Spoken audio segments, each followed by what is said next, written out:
Σας ευχαριστούμε πάρα πολύ που μας τιμάτε κάθε χρόνο στις 15 Αυγούστου.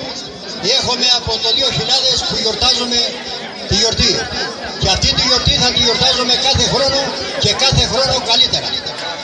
Σας ευχαριστούμε πάρα πολύ που ψήφισατε τώρα νέα εμάς τους τρεις επιτροπή.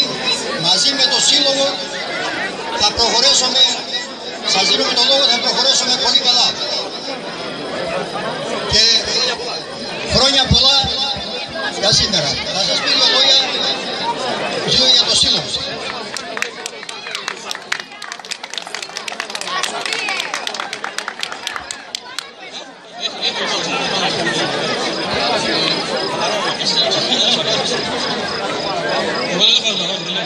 Λοιπόν, καλησπέρα σας. Χρόνια πολλά. Εγώ θέλω να αναφερθώ στον πρόεδρο του Συλλόγου, τον κύριο Χρήστο Τσαλίκη, ο οποίος λείπει απόψε από εδώ και αυτό το έργο είναι του Χρήστου Τσαλίκη. Ένα χειροκρότημα για τον πρόεδρο. Και του ευχόμαστε όλοι μας ομόψυχα ταχύ ανάρρωση για να τρέχουμε όσο πιο γρήγορα κοντά μας. Και πάλι χρόνια πολλά. Σαν σύλλογος, μαζί με την Προεδρία του χωριού, θα προσπαθήσουμε για ό,τι καλύτερο μπορούμε. Θέλουμε τη συνδρομή όλων των χωριανών. Με ό,τι μπορεί ο καθένας να βοηθήσει. Γιατί αυτό το έργο είναι η αρχή και θέλουμε να κάνουμε όσα περισσότερα.